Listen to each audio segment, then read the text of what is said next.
Hello बच्चों, नमस्कार। इसमें हम पढ़ेंगे आज ग्रुप डी में आने वाले इम्पॉर्टेंट क्वेश्चन जो कि 2022 में साइंस में पूछे जा रहे हैं। साइंस के कुछ इम्पॉर्टेंट क्वेश्चंस को देखिए। ये पहला क्वेश्चन क्या है, आवेश के दो प्रकार किसने बताया था? तो क्या है, बेंजामिन फ्रैंकलिन ने क्या बताया था, आवेश के दो प्रकार बताए थे। और उन्होंने ये भी कहा था कि जो धनावेश और धनावेश हैं, या मतलब समान प्रकार के आवेश हैं, जैसे धनावेश और ऋणावेश हैं, तो फिर क्या होगा, इनमें जो है रिपल्सन होगा, प्रतिकर्षण होगा। और जब अलग अलग प्रकार के आवेश होंगे, जैसे एक धनावेश है दूसरा ऋणावेश है, एक पॉजिटिव है और दूसरा नेगेटिव है, तो क्या होगा, दोनों के मध्य अट्रैक्शन फोर्स होगा, आकर्षण बल होता है। अब हम आ जाते हैं, दूसरा क्वेश्चन है, विभव कैसी राशि है? देखिए, विभव या विद्युत विभव जो है ये अदिश राशि होती है और इसका फार्मूला क्या होता है, ये होता है V=W/Q। और इसका मात्रक क्या होता है, मात्रक देखो क्या होगा, वर्क अपान क्या होता है, चार्ज, कार्य बटे क्या होता है, ये आवेश होता है ना, V=W/Q होता है। तो कितना हो जाएगा, आ जाएगा जूल, और ये चार्ज का मात्रक क्या हो जाएगा, कूलाम, जूल पर कूलाम, जिसे हम क्या नाम देते हैं, वोल्ट भी नाम देते हैं। तो ये वोल्ट ये किसका मात्रक है, यूनिट है, ये विभवांतर या विद्युत विभव का मात्रक है। ओम का नियम, यहाँ से क्वेश्चन आए हैं, जैसे भी ये क्या होता है, V=IR होता है। ये तीसरा क्वेश्चन क्या है, ओम का नियम क्या होता है, तो हो जाएगा V=IR। इस पर कई सारे न्यूमेरिकल्स आए हैं। इसके अलावा हम आ जाते हैं, चौथा क्वेश्चन है, वोल्ट मीटर को किस क्रम में जोड़ा जाता है? देखिए, वोल्ट मीटर से हम क्या मापते हैं, विद्युत परिपथ में जो है हम विभवांतर मापते हैं। और वोल्ट मीटर को याद रखना, परिपथ के समांतर क्रम में जोड़ा जाता है। और सेम ऐसे ही क्वेश्चन आया है, अमीटर से हम क्या मापते हैं, अमीटर से हम मापते हैं विद्युत धारा, अमीटर से क्या मापते हैं, विद्युत धारा। और अमीटर को किस क्रम में जोड़ते हैं, अमीटर को जोड़ते हैं हम श्रेणी क्रम में। अमीटर को किस में जोड़ते हैं, हम श्रेणी क्रम में जोड़ते हैं, याद रखना। अगला क्वेश्चन है, प्रतिरोधकता का मात्रक क्या होता है? प्रतिरोधकता का मात्रक होता है ओम मीटर, ये होता है प्रतिरोधकता का मात्रक। तो क्या होता है प्रतिरोधकता, इसे हम रो से दर्शाते हैं, रो = होता है RA/L। और जो रो होता है ये पदार्थ की प्रॉपर्टी होती है, मटेरियल की प्रॉपर्टी होती है। तो इस पर बहुत सारे क्वेश्चन आए हैं इस फार्मूले पर। ऐसे पूछा जाएगा, किसी चालक की लंबाई को बढ़ा दिया जाता है तो उसके प्रतिरोध पर क्या प्रभाव पड़ेगा? चालक की लंबाई बढ़ेगी तो प्रतिरोध क्या होगा, बढ़ेगा। जैसे यहाँ से आ जाएगा ये फार्मूला हो जाएगा R=L/A। मतलब R जो होगा ये लंबाई बढ़ेगी, L बढ़ेगा तो क्या होगा, R बढ़ेगा। यहाँ से फार्मूले से क्या आ जाएगा, L बढ़ेगा तो R बढ़ेगा। और फिर आगे A बढ़ेगा तो R क्या हो जाएगा, घट जाएगा, प्रतिरोध क्या होगा, घट जाएगा। मतलब जो क्षेत्रफल बढ़ेगा तो प्रतिरोध क्या हो जाएगा, घट जाएगा। तो इस फार्मूले से बहुत सारे क्वेश्चन आए हैं। तो यहाँ से अगला है, तार की लंबाई बढ़ने पर प्रतिरोध पर क्या फ़र्क पड़ता है? देखिए, तार की लंबाई बढ़ने पर प्रतिरोध क्या होता है, बढ़ता है। जैसे लंबाई बढ़ेगी तो प्रतिरोध क्या होगा, R होगा, बढ़ेगा। इसके बाद आता है, चालकत्व का मात्रक क्या होता है? जैसे देखिए, चालकत्व होता क्या है, या चालकता क्या होती है? चालकता जो होती है ये इसे चालकता बराबर होती है ये 1/R। चालकता बराबर क्या होता है, 1/R।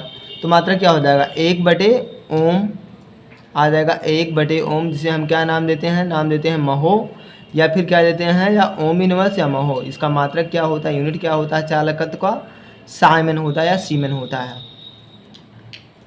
अब इसके अलावा अब हम आ जाते हैं, तो चालकता का मात्रक क्या होता है, चालकता बराबर या चालकत्व बराबर होता है 1/R, बराबर हो जाएगा। अब मात्रक क्या हो जाएगा, 1/, आ जाएगा ओम, या हम इसे लिख सकते हैं ओम इनवर्स या महो लिख सकते हैं। अब हम आ जाते हैं, श्रेणी क्रम का फार्मूला क्या होता है? देखिए, इस पर बहुत सारे क्वेश्चन बन सकते हैं आने वाले शिफ्ट में, देखिए, या बने भी हैं ना। इस पर श्रेणी क्रम का सूत्र क्या होता है, R होता है R1+R2+R3 होता है। मतलब प्रतिरोधों को हम क्या करते हैं, श्रेणी क्रम में जोड़ देते हैं, प्रतिरोधों को, रेजिस्टेंस को।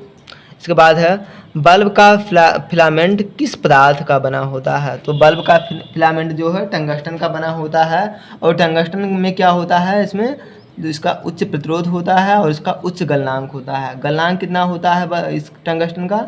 3400 केल्विन होता है। याद रखना, बल्ब में कौन सी गैस भरी जाती है? आर्गन और नियान गैस भरी जाती है बल्ब में। बल्ब में कौन कौन सी गैस? आर्गन और नियान का मिश्रण भरा जाता है। इसके अलावा अब हम आ जाते हैं फ्यूज तार लंबा और पतला क्यों बनाया जाता है? देखिए, जो फ्यूज तार होता है टिन और लेड का बनाया जाता है। तो ये सेम क्वेश्चन ये आया है, फ्यूज तार लंबा और पतला क्यों बनाया जाता है? उच्च प्रतिरोध प्राप्त करने। देखिए फार्मूला क्या होता है, R = होता है ρL/A। देखिए जब लंबाई बढ़ेगी तो क्या होगा? प्रतिरोध बढ़ेगा। तो लंबा तार है यानी L क्या हो गया? लंबा हो, L ज़्यादा हो गया तो प्रतिरोध क्या हो जाएगा? अपने आप बढ़ जाएगा। यानी उच्च प्रतिरोध के लिए हम क्या कहते हैं? फ्यूज तार की लंबाई बढ़ा देते हैं। अगला क्वेश्चन है 1 हॉर्स पावर या 1 HP में कितना वाट होता है? 746 वाट होता है। ये सेम क्वेश्चन आया है ऐसे। आगे अगला क्वेश्चन है, फिर अगला क्वेश्चन है 1 वाट घंटा जो है इसमें कितना जूल होता है? 3.6 × 10⁻6 जूल। याद रखना, ये 1 वाट घंटा में 1 किलोवाट घंटा में क्या होता है? 3.6 × 10⁻6 जूल होता है। और इसके अलावा अगला है विद्युत बल रेखाएं या विद्युत क्षेत्र रेखाओं के गुण। यहाँ से क्वेश्चन आए हैं। देखिए होता क्या है, यहाँ याद रखना, विद्युत बल रेखाएं जो हैं या चुंबकीय क्षेत्र रेखाएं जो होती हैं ये क्या करती हैं? चुंबक में जो है नॉर्थ से बाहर जो है क्या करेंगे? नॉर्थ से साउथ की ओर, मतलब उत्तरी सिरा से निकलेंगी और दक्षिण सिरा में प्रवेश करेंगी। लेकिन अंदर इसका उल्टा होता है, याद रखना, साउथ से नॉर्थ की ओर जाती हैं। क्या होता है? अंदर जो है साउथ से नॉर्थ की ओर चलती हैं। याद रखना, चुंबकीय बल रेखा एक दूसरे को काटती नहीं है। या ये क्वेश्चन, अच्छा एक क्वेश्चन और आया है यहाँ से, चुंबकीय बल रेखा से क्या होता है? चुंबकीय बल रेखा एक दूसरे को नहीं काटती, ये है। यहाँ से एक क्वेश्चन और पूछा गया है, मतलब चुंबकीय बल रेखा पर जो स्पर्श रेखा खींची जाती है वो किसे दर्शाती है? तो क्या होगा? चुंबकीय क्षेत्र की दिशा को दर्शाएगी। याद रखना, तो इसकी प्रॉपर्टी से क्वेश्चन आए हैं चुंबकीय बल रेखा के या चुंबकीय क्षेत्र रेखा के। इसके अलावा फिर अगला है क्वेश्चन, देखिए याद रखना, चुंबकीय जो विद्युत क्षेत्र रेखाएं हैं ये बंद वक्र नहीं बनाती हैं, जबकि जो चुंबकीय क्षेत्र रेखाएं हैं ये बंद वक्र बनाती हैं। अब जो क्वेश्चन बार बार जहाँ से आए हैं वो क्या है? वो है फ्लेमिंग के बाएं हाथ के नियम से हम क्या ज्ञात करते हैं? बल की दिशा ज्ञात करते हैं। फ्लेमिंग के बाएं हाथ के नियम से हम क्या करते हैं? बल की दिशा ज्ञात करते हैं। और इसका उपयोग किस में होता है? विद्युत मोटर में होता है। फ्लेमिंग के बाएं हाथ का नियम कहाँ पे उपयोग किया जाता है? ये विद्युत मोटर में। अच्छा, विद्युत मोटर में क्या होता है? इसमें हम क्या करते हैं? विद्युत ऊर्जा को जो है, विद्युत ऊर्जा को क्या करते हैं? हम यांत्रिक ऊर्जा में बदलते हैं। विद्युत ऊर्जा को यांत्रिक ऊर्जा में बदलते हैं मोटर से। मतलब मोटर में क्या होगा? आप बिजली से क्या करेंगे? मोटर को चलाएंगे तो क्या होगी? वो घूमेगी घिरनी। तो विद्युत मोटर में क्या होता है?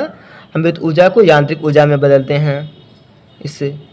अब इसके अलावा जो अगला क्वेश्चन है 17वां, विद्युत मोटर में धारा की दिशा को मतलब किससे बदलते हैं, या मतलब विद्युत मोटर में धारा की दिशा कैसे बदलती है? तो याद रखना, विद्युत मोटर में धारा की दिशा किससे बदलती है? सर्पी वलय से बदलती है, जिसे हम क्या नाम देते हैं? कम्यूटेटर या स्प्लिट नाम देते हैं। सर्पी वलय से क्या होती है? विद्युत मोटर में धारा की दिशा बदलती है।